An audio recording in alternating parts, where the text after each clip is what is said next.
नारायण नारायण नारायण नारायण। संत रैदास जी का नाम आपने सुना होगा।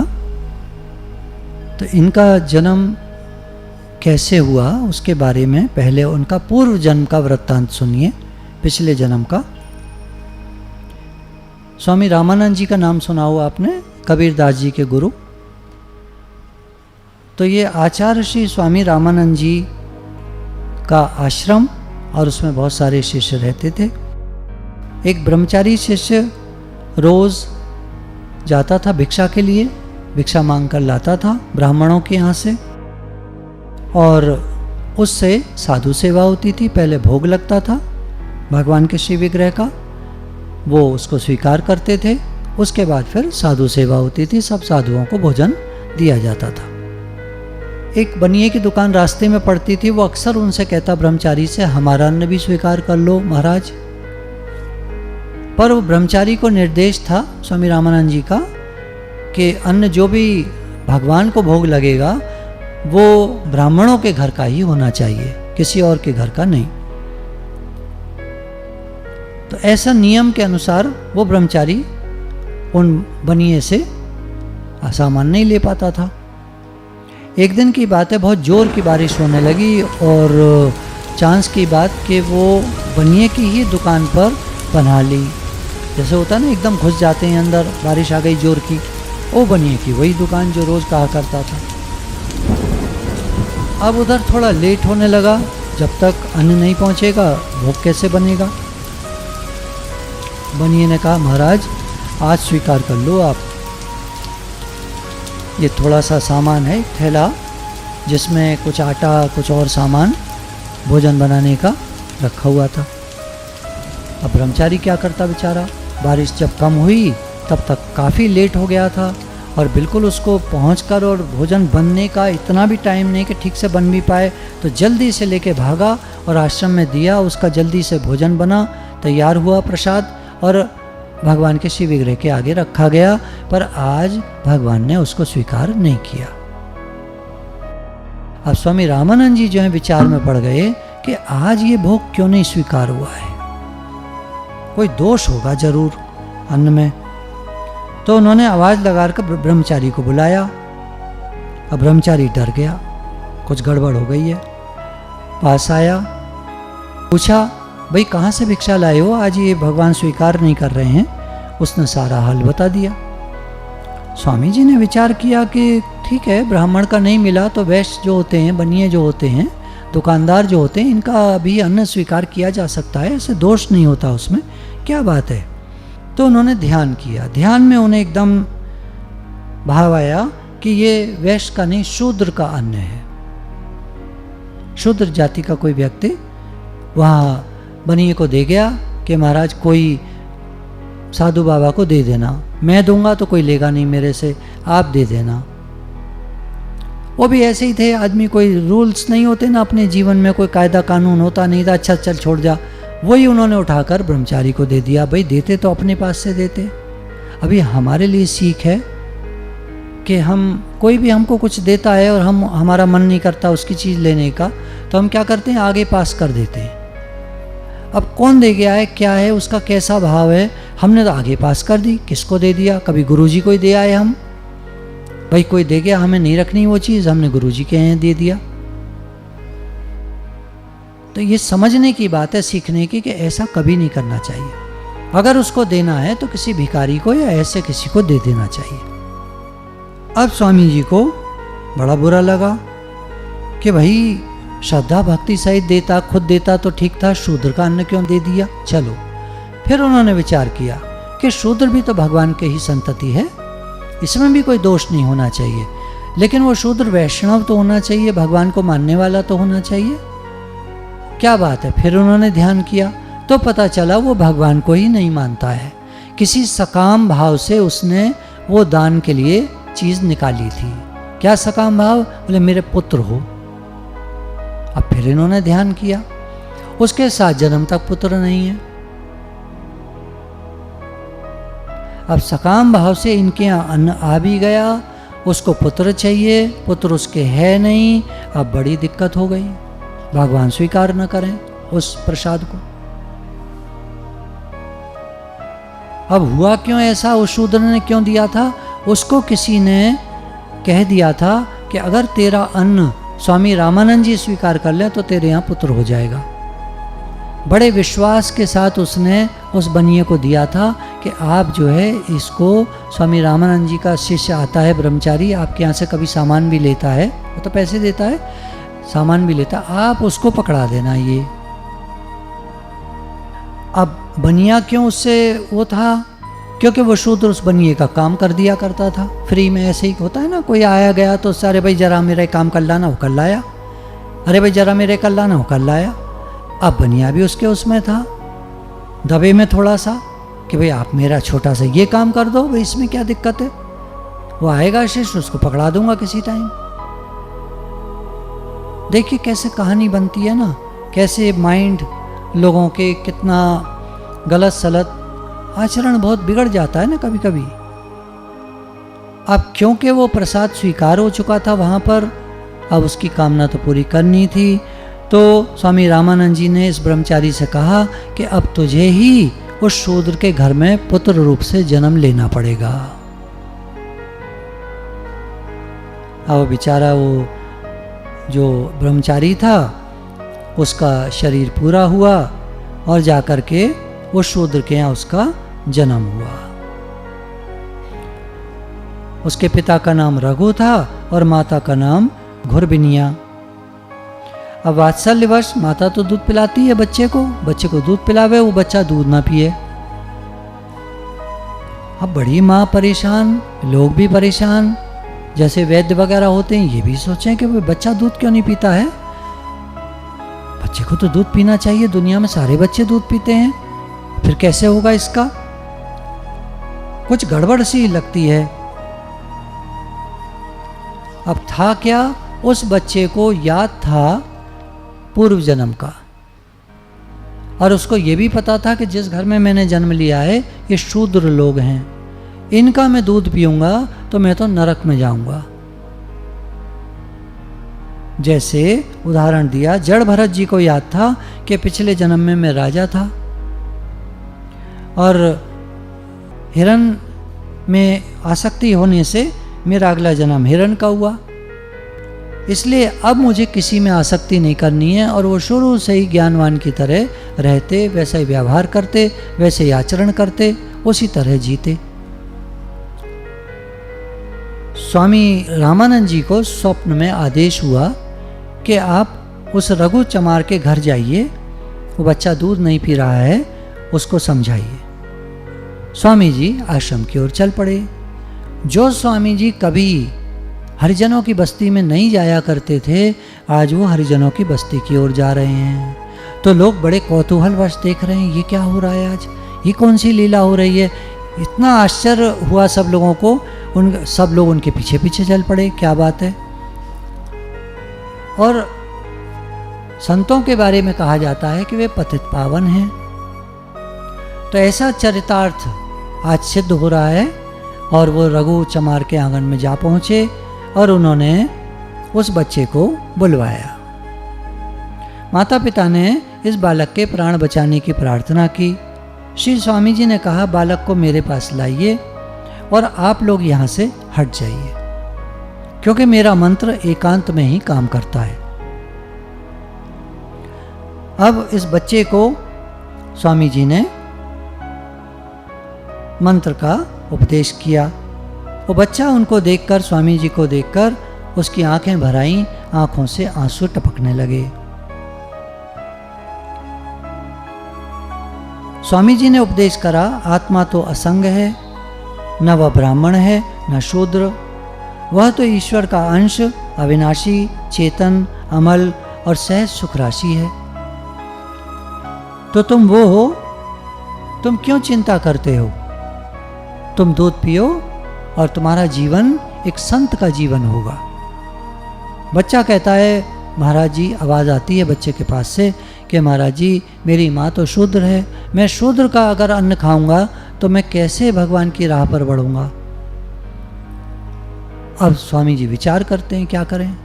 तो उसकी माता को बुलवाते हैं और कहते हैं, मैं तुझे दीक्षा देता हूँ, दीक्षा पाकर कोई शूद्र हो कोई कुछ भी हो, सब भक्त हो जाते हैं, वैष्णव हो जाते हैं, तो वैष्णव का दूध फिर ये पी सकता है बालक। उस माता को उपदेश करा और मंत्र की दीक्षा दी और कहा कि तुम नियमित रूप से इस मंत्र का जाप करना, अब तुम वैष्णव हो जाओगी और ये बच्चा तुम्हारा दुग्धपान करेगा। दीक्षा से पाप का नाश होता है। जब कोई संत दीक्षा करते हैं, मंत्र देते हैं, तो उससे हमारे पापों का नाश होता है। तो इसमें एक दृष्टांत आता है विद्यारण्य मुनि का, कि विद्यारण्य जी ने 23 पुष्चरण गायत्री मंत्र के किए, परंतु कोई लाभ नहीं हुआ। 23 पुष्चरण करे कोई तो उसको विशेष लाभ होता है, इनको कोई लाभ न हुआ। तो खींच कर ये गायत्री मंत्र छोड़कर संन्यास लेने चल पड़े। गायत्री माता प्रकट हो गई कि तुम ऐसा क्यों कर रहे हो? तो कहते हैं मैंने आपकी इतनी आराधना की और अब संन्यास लेने जा रहा हूँ, क्योंकि मैंने तो 23 पुरुषचरण किए हैं और कोई लाभ नहीं हुआ है। मतलब कितने मंत्रों की संख्या को एक पुरुषचरण कहते हैं? 23 उन्होंने उतनी संख्या पूरी की थी, करोड़ों के हिसाब से होती हैं। तो इतना मंत्र करने पर भी जब कोई लाभ ना हुआ, जो ये चाहते थे सिद्धि प्राप्त करना, भगवत प्राप्ति या जैसे भी, तो गायत्री माता कहती हैं देखो तुम्हारे पिछले जन्म का मैं तुम्हें दर्शन कराऊं तो तुम्हारे पुनर्जन्म के 24 बहुत बड़े प्रतिबंधक पाप थे, उनमें से 23 तो तुम्हारे 23 पुरुषचरण से नष्ट हो गए, एक शेष रह गया था। तुमने उकता कर साधना छोड़ दी, यदि एक पुरुषचरण और कर देती तो मैं अवश्य दर्शन देती, परंतु तुमने जो संन्यास की दीक्षा ले ली, इस दीक्षा के प्रभाव से तुम्हारा वह एक प्रतिबंध भी तत्काल नष्ट हो गया, अतः अब मैं तुम्हें दर्शन दे रही हूं। तो विद्यारण्य जी ने आत्म स्वरूप में निष्ठा का वरदान मांगा गायत्री माता से। तो यहाँ ये बात आती है कि हम लोग साधना करते हैं, जप करते हैं, कुछ हमको लाभ नहीं दिखता है। हम 16 माला रोज की कर रहे हैं, कुछ लाभ नहीं दिख रहा है। 64 माला करने लगे, कुछ लाभ नहीं दिख रहा है, कुछ विशेष उन्नति नहीं दिख रही है। तो जन्मों जन्मों के हमारे पाप कट रहे हैं, ये अभी हमें पता नहीं है। गुरु जी ने कह दिया मंत्र जप करते रहो, करते रहो, करते रहो, करते रहो, जितना संभव है, जिसका जैसा। किसी के कम हो पाते हैं, किसी के ज़्यादा हो पाते हैं, सबका अपना अपना है। जो ये बच्चा है इसका नाम रैदास पड़ता है आगे चल के। तो इनके जीवन में कैसे संकट आके पड़ गया एक भूल के कारण, तो एक और दृष्टांत दिया कि जंगल में एक बार एक शेर था, उसको मनुष्य का मांस खाने की आदत पड़ गई, मैन ईटर बन गया। अचानक आस पड़ोस के गांव में जाता, आक्रमण करता और किसी बच्चे को या किसी व्यक्ति को मार देता और खा जाता। लोगों ने सोचा कि इसको तो भैया तो मार दे में या बंदी बना ले में, तो एक लोहे का पिंजड़ा तैयार किया। उसका गेट ऐसा बनाया कि ऊपर से उठा दिया, स्प्रिंग टाइप का जैसे कुंदा लगा देती है ना, पीछे एक रस्सी से दूर एक पेड़ पर एक आदमी बैठ गया कि जैसे ही वो शेर अंदर घुसेगा कुंदे को खींच देंगे और दरवाज़ा बंद हो जाएगा। अंदर एक बकरी बांध दी। अब शेर आया, चारों तरफ घूमता रहा, यहाँ तो कोई भी नहीं है, दूर दूर तक आदमी नहीं नजर आवे। ये बकरी तो, अब वो बकरी जो है वो नाचे कूदे, मतलब वो उछले, परेशान हो, शेर आ गया, खा जाएगा मुझे। शेर को रास्ता मिल गया घुसने का, घुस गया अंदर। वो बकरी को जैसे ही फाड़ खाने लगा, गेट गिरा, शेर अंदर बंद हो गया। अब लोगों ने कहा इसको भूखे ही मार दो, इसका इलाज यही है कि भूखा मर जावे इसमें। 3-4 दिन बीत गए, जो लोग उधर से निकले उसे कंकड़ पत्थर और मारे, बेचारा भूखा। इतने में बात है एक राहगीर वहां से दूसरे कहीं से आ रहा था, निकल रहा था उस गांव से। उसने देखा एक शेर पिंजड़े में बंद है, बेचारा तड़प रहा है भूख के मारे। तो आता है, उसको थोड़ा ये युक्ति थी, उसको थोड़ा पावर प्राप्त थी इस तरह की, वो जानवरों से बात कर लेता था। तो उसने उस शेर से कहा भाई तुम्हारा ऐसा कैसे हो गया? तो उसने कहा मैं बड़ी गलती कर बैठा, मैं आदमी को खाने लगा। जानवर बहुत हैं जंगल में और अब मैंने निश्चय कर लिया है कि मैं आदमी को बिल्कुल नहीं खाऊंगा, आप मुझे किसी तरह इस जगह से रिहा कर दें। आदमी कहता है देखो भाई ऐसा लगता है इन लोगों ने तुमको बंद किया है फंसा करके, और अगर मैं छोड़ दूंगा और हो सकता है हाँ अगर तुम मुझे ही खा गए फिर। तो शेर कहता है ऐसा कहीं होता है जो किसी पर रहम करे उसको कोई नुकसान पहुंचाता है? वो तो बड़ा कृतज्ञ आदमी, ऐसा नालायक आदमी कौन होगा दुनिया में? बोला नालायक और जितनी उसके लिए गंदी बातें कही जाएं वो लागू होती हैं। मैं तुम्हें छेड़ूंगा तक नहीं, मुझे तुम खोल दो, मैं सीधा जंगल में जा रहा हूं। राहगीर को दया आ गई और उसने गेट खोल दिया। शेर बाहर आ गया, बोला महाराज भूख लग रही है मेरे को। अब राहगीर को लगा कि मैं बड़ी गलती कर गया। वो कहता है देखो बस मुझे एक मौका दे दो, मैंने तुम्हें छुड़ाया है ना। जंगल के किसी जानवर से पूछ लो कि किसी के ऊपर दया की जाए तो क्या उसको ऐसा दंड देना चाहिए? अब वो चले, जंगल में जो जानवर दिखे वो भाग जाए। बुला करके खैर उस आदमी ने बड़ी अनुनय विनय की कि इनको बताओ शेर जी को कि भाई कोई दया करे तो उस पर ऐसा करना चाहिए। तो जानवर जवाब देता शेर का काम है खाना, जो भी मिल जाए सामने भोजन उसको खाने का काम है, हम कुछ नहीं कह सकते। अब शेर ने कहा देखो भाई जानवर तो यही कह रहे हैं कि मैं तुम्हें खा जाऊं, अब बताओ क्या। इतने में एक सियार आ रहा था, आदमी ने उसको बुलाया, भाई तुम मेरी सहायता करो, ये तो ऐसा ऐसा हुआ है। सियार ने कहा अच्छा पर ऐसा कैसे हो सकता है? पर क्या? पर शेर और पिंजड़े में बंद, ऐसा तो मैंने आज तक नहीं देखा, ये तो हो ही नहीं सकता। कैसे बंद था ये?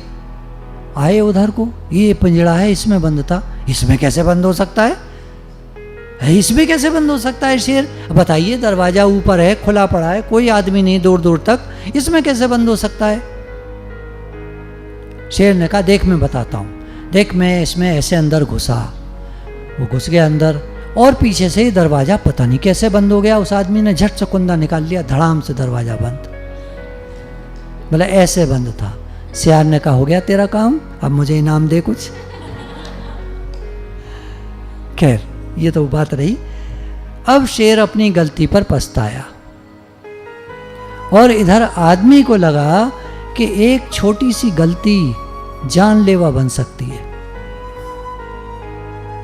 ब्रह्मचारी शिष्य ये विचार कर रहा है कि मेरी जरा सी गलती, भाई देर हो गई, जो भी हो गया, बारिश पड़ रही है तो मैं क्या कर सकता हूँ, ये तो भगवान का विधान है। मैं किसी ब्राह्मण के घर से जाकर के अन्न लेकर के और जाकर देता, जैसा नियम था मैंने नियम तोड़ा जरा सी सुख सुविधा के लिए। हम लोग ना थोड़ी थोड़ी सुख सुविधाओं के लिए खूब नियम तोड़ते रहते हैं, और भगवान इतने कृपालु और दयालु हैं कि हम लोगों को बार बार माफ करते रहते हैं।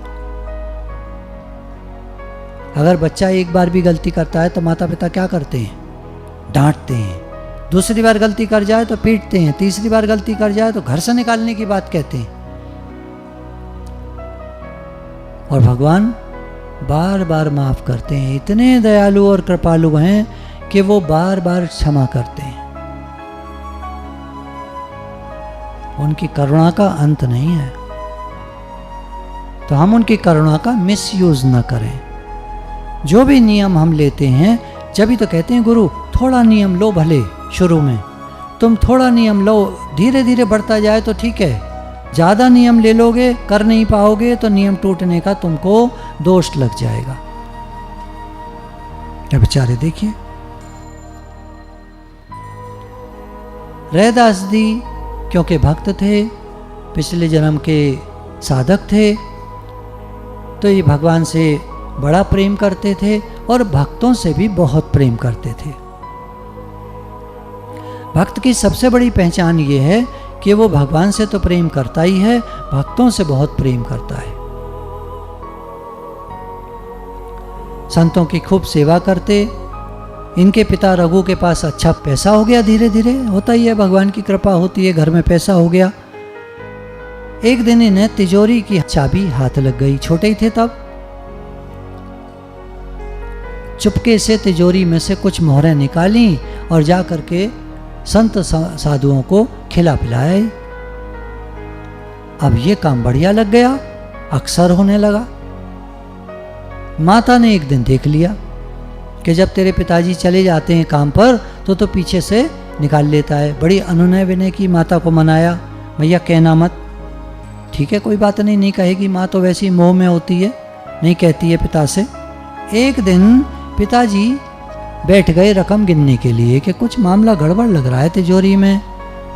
कुछ दिन बाद खोली थी तो कुछ गड़बड़ सा लगा। जितने पैसे उन्होंने नोट करके रखे हुए थे एक कागज पे, नहीं निकले, कम निकले। अब शोर मचा तो पकड़े गए तो पहले क्या होता था, 15 साल का लड़का हो गया तो उसकी शादी कर देते थे। पिता ने उसकी शादी करी रैदास जी की और घर से बाहर निकाल दिया, और वहाँ आगे उधर जाकर घर के ये उधर कोने में जैसे ज़मीन होती है काफ़ी, झोंपड़ी बना के वो उनको रख दिया कि तू यहीं रह, अपने आप बना खा, अपने आप मेहनत करेगा तब तुझे अकल आएगी पैसा कैसे कमाया जाता है। तूने तो बाप का पैसा लुटाना शुरू कर दिया। रैदास जी को भगवान पर पूरा विश्वास था, वो चिंता नहीं करते थे। साधु संत आते तो उनकी जो बन पड़ती सेवा करते। उनको काम मिला तो क्या, जूते बनाने का, चमड़ा साफ करते पानी में, उसको फिर उससे जूते बनाते, जूते बेचते, जो इनकम होती उसका कुछ हिस्सा साधु संतों में लगा देते, कुछ हिस्सा घर में काम आ जाता। ऐसे जीवन चलने लगा। सर्दी हो, गर्मी हो, जाड़ा हो, बरसात हो, बेचारे उस फूस की कुटिया में रह करके अपना आनंद मगन रहते। संतजन उनके आते जाते रहते, उनकी सेवा करते रहते। एक दिन क्या हुआ, एक साधु उनके घर आए। बहुत सेवा की रैदास जी ने। साधु दयालु होते हैं, भक्तों का कष्ट देखा नहीं जाता, तो उन्होंने कहा कि भाई ऐसा है, देखो मुझे ऐसा लगता है कि तुम्हें कुछ पैसों की दिक्कत होती होगी, तुम्हारा घर भी ऐसा नहीं है, झोंपड़ी का है, कारोबार भी कोई ऐसा नहीं है, बड़ा छोटा मोटा कारोबार है, इससे क्या तुम्हें मिलता होगा। ऐसा करो, मैं तुम्हें कुछ चीज़ दे रहा हूँ, ये तुम रख लो। तो रैदास जी ने कहा पहले आप भोजन तो पा लीजिए, लेकिन मैं तो चमार हूँ, मेरे यहाँ आप भोजन कैसे करेंगे, कुछ पैसे ले जाइए। तो उन साधु ने कहा नहीं नहीं, मेरे को पैसे नहीं चाहिए, तुम भोजन बना दो, जो बना दोगे मैं खा लूँगा, कोई ऐसी बात नहीं। तो इन्होंने जो रूखा सूखा था भोजन बना के उनको खिलाया। खा करके वो प्रसन्न होकर के बोले अब तुम मेरे से ये एक पत्थर दे रहा हूँ तुम्हें, इसको रख लो। तो रैदास जी ने कहा कि मेरे धन तो श्री राम जी हैं, इस पत्थर से मैं क्या करूँगा, इस पत्थर का क्या काम, इसे तो आप ही ले जाइए, पत्थर मेरे को आप क्यों दे रहे हैं। तो उन्होंने कहा कि तुम्हें समझ में नहीं आया ये क्या चीज़ है, जरा अपना लोहे का चिमटा तो ले आओ। तो ले आए, उसको छुला दिया तो तो पारसमणि थी, सोने का हो गया। बोले महाराज ये तो मेरे को बिल्कुल नहीं चाहिए, मैं तो जो कमाता हूँ वो मेरे लिए पर्याप्त है, और ये सब अगर मैं करूँगा तो ये तो मेरे निरे दुश्मन बन जाएंगे।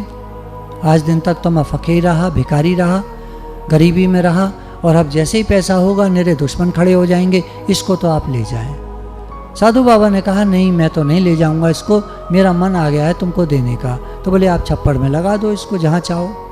बोले ठीक है, जब ज़रूरत हो निकाल के सोना बना लेना। साधु चले गए। 1.5 साल बाद लौट कर आए तो देखा छप्पड़ में ही वो पत्थर लगा हुआ था, पारसमणि। तो तुमने इस्तेमाल ही नहीं किया इसका। रैदास जी ने कहा नहीं मुझे ज़रूरत ही नहीं पड़ी, आपकी चीज़ है आप ले जाएं। अब क्या होने लगा, जब ये सुबह उठते श्री विग्रह की सेवा करते, भगवान की सेवा करते, तो वहाँ कुछ सोने की मोहरें पड़ी मिलती। बड़ा दिक्कत लगी। दूध का जला छाछ भी फूक फूक के पीता है, पिछले जन्म का याद था, पैसा मैं स्वीकार नहीं करूँगा। गुरु महाराज जी कहते थे किसी से अन्न वस्त्र ले लो, पैसा मत लेना दक्षिणा में, तो ये तो मैं उठाऊंगा भी नहीं, अनर्थ है। तो ये चिमटे से उठाकर उन मोहरों को गंगा जी में फेंक दिया करते। अब ठाकुर जी को लगा कि ये तो लेता ही नहीं है किसी भी तरह से। और रैदास जी अपनी पत्नी से कह रहे कि देखो कैसा घोर कलयुग आ गया है, कैसा विचित्र बात है। संत आते हैं पारसमणि देते हैं, भगवान जो हैं वो सोने की मोहरें देते हैं। तो हम तो ऐसे संत और भगवत कृपा को दूर से प्रणाम करते हैं। ऐसा करो यहाँ से चलते हैं, अब ऐसा लगता है हमारा अन्न जल उठ गया है, ये जगह रहने लायक नहीं रह गई, यहाँ से चलो। क्योंकि माया का संग्रह और सेवा दोनों एक साथ कभी नहीं हो सकते। हम संत सेवी हैं, माया के नहीं हैं। हम माया के सगे थोड़े ही हैं, संतों के सगे हैं। और ये माया क्यों आ रही है हमारे पास? पत्नी ने भी बात मान ली, तो जैसे ही चलने को हुए वहां एकदम भगवान प्रकट हो गए। बोलिए सच्चिदानंद भगवान की जय। और उनसे आग्रह किया कि तुम यहीं रहो, और ये जो मोहरे मैं देता हूँ इनको लेकर अगर तुम्हें अपने लिए यूज़ नहीं करना है तो निष्काम सेवा में लगा दो। एक संत निवास बना दो, एक मंदिर बना दो, उसमें अनेक लोग आया करेंगे और उनको पनाह मिलेगी, आश्रय मिलेगा। तो रैदास जी ने वहाँ पर एक सुंदर मंदिर बनवाया, आश्रम बनवाया। उसमें साधु संत आते रहते, भोजन पाते, भंडारे लगते, ऐसे करके वहाँ पर ये होने लगा। भगवान जो भी करते हैं भक्तों के हित के लिए करते हैं।